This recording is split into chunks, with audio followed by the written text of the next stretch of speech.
Hi, I'm Dr. Frank Summers, and this is Hubble's Universe Unfiltered.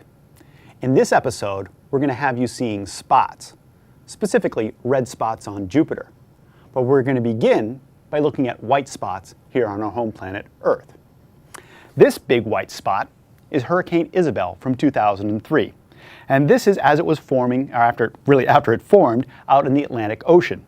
And it's a great big swirling mass of clouds with an eye at the center. And if you take a look at that eye in the center, it's really quite kind of impressive. This eye is 40 miles across. And if that's 40 miles across, well, you can see there's this great big wall of clouds here that must stretch for miles. So this is a giant, huge storm stretching up in the atmosphere. How large is the overall hurricane? Well, here's another picture from when it made landfall on the east coast of the United States.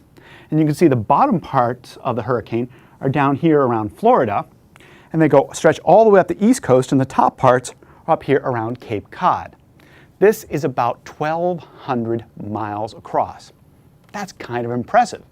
And it swept across land, and we're up here in Baltimore, and it swept past us here in Baltimore. We lost power for a few days, and parts of downtown Baltimore were flooded. And this is a relatively large storm. How large can be shown from an image from the International Space Station.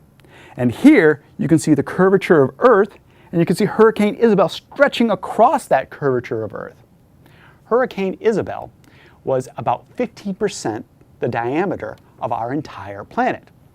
That's a pretty large storm. But from an astronomer's perspective, I gotta say, it's not really that large a storm. There are much larger storms in the solar system.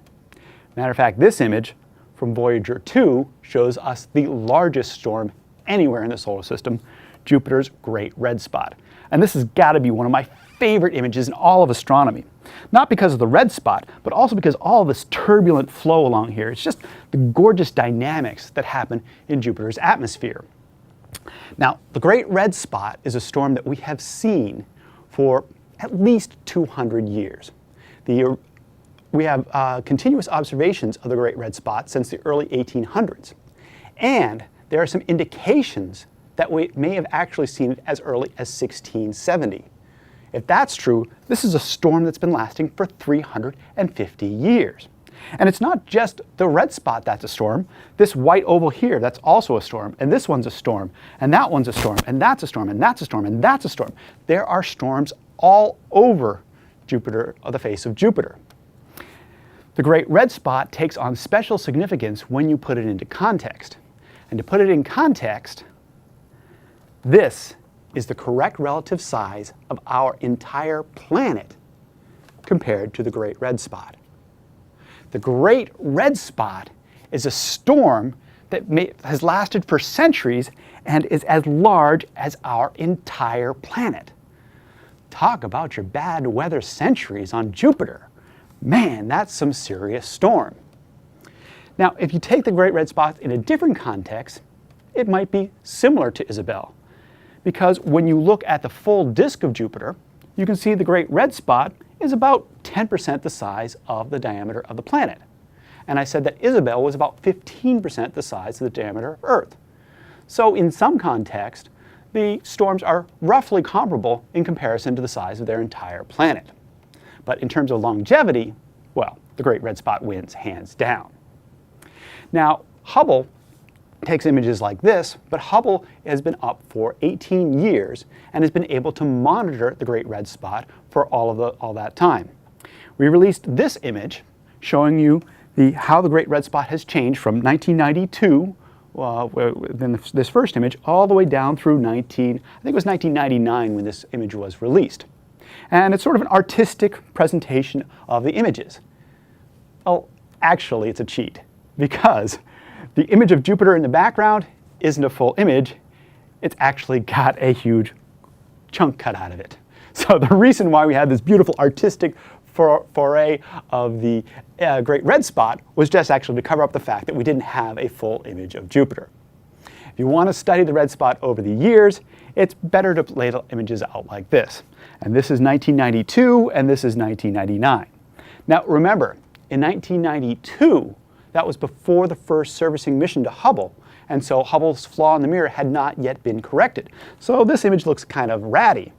But if you look at the red spot from here to here to here to here to here to here, what you see is that it doesn't change that much.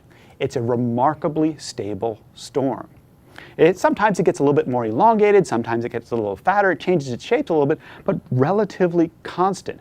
It's a very long-lived storm, and it's the only red spot on Jupiter. Well, it was the only red spot on Jupiter, because going back to this image, you see these three white ovals here? We've been tracking the spots on Jupiter for a very long time and very carefully, and these white ovals were seen to form in the 1930s. They're also relatively long-lived. They lasted for about 70 years. But in early 2000s, they merged together to form one spot.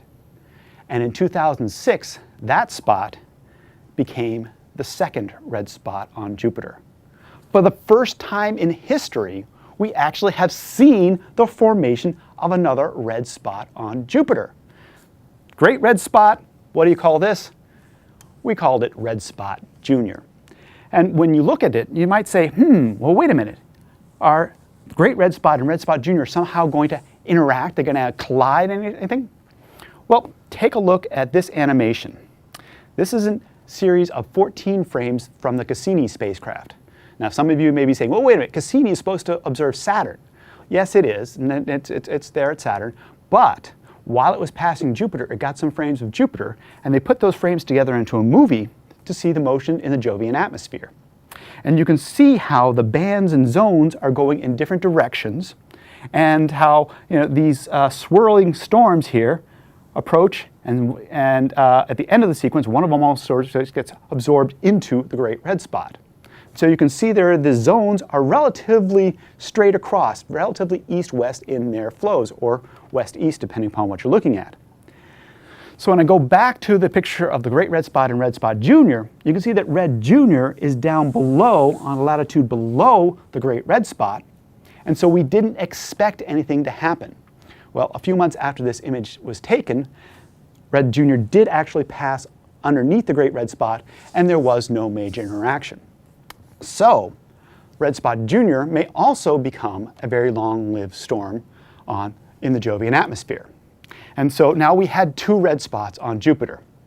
But the story's not finished there, because early in 2008, we got this image where we had the great red spot, we have red spot junior, and we had a third red spot appear. I mean, for 200 years, we had one red spot on Jupiter, and now within the last 5 years, we've got three. Something's going on here. What's going to happen when these two interact?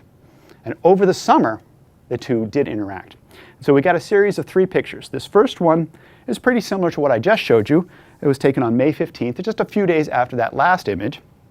And then on June 28th, we got this image, and baby red was coming in really close to the great red spot. And finally, on July 8th, baby red had passed through the great red spot, and you can see that it had dissipated. So, the great red spot is a violent storm, and it should be feared because apparently the red spots eat their young.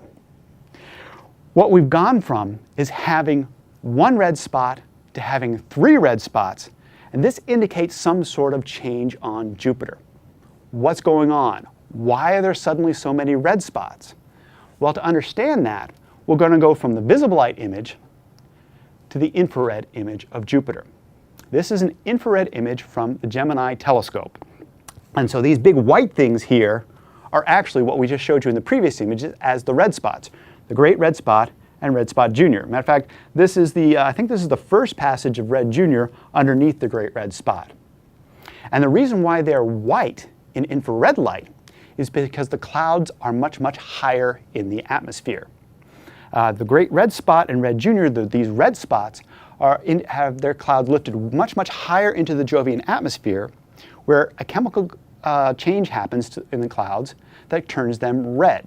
We're not exactly sure what the chemistry is that's going on there. We just know that it appears that when you lift the clouds high in the atmosphere, they turn red. So instead of that sort of hole in this big wall of clouds that we saw in the hurricanes, instead we've got this sort of mesa, this plateau of clouds that's all swirling. It's all several miles higher in the atmosphere than the surrounding clouds. It'd just be a great big huge wall of clouds if you were flying through the Jovian atmosphere and the great red spot was there in front of you. The other thing is that these are bright in the infrared, which means that heat is coming out in these places. So the reason we think that these red spots are forming, now this is just a hypothesis, it hasn't been proven yet, but the hypothesis is that the poles of Jupiter are cooling while the mid-latitudes of Jupiter are heating. And if you heat up the atmosphere in the mid-latitudes, that energy has to escape from the Jovian atmosphere. And so the formation of these red spots, this increased storm activity and getting up to a higher altitude, is a way of getting the energy out from within the Jovian atmosphere. Now you'll note that these are very long-lived storms, and hurricanes on Earth, like Hurricane Isabel, last for only a few weeks. The reason that hurricanes on Earth only last for a few weeks is because eventually they hit land, and when they hit land, they dissipate there. Their source of energy, which is the heat in the oceans, goes away. Jupiter, instead, is an entirely gaseous atmosphere. There is no land for these storms to hit. So it's a perfect laboratory for watching storms that can last for a very long time. And that's one thing that Hubble does very well by being an orbiting satellite observatory, looking out at Jupiter over years and years. And I can guarantee you we will continue to study and monitor the development of these red spots for as long as Hubble is up there. That's it for today. We'll see you next time on Hubble's Universe Unfiltered.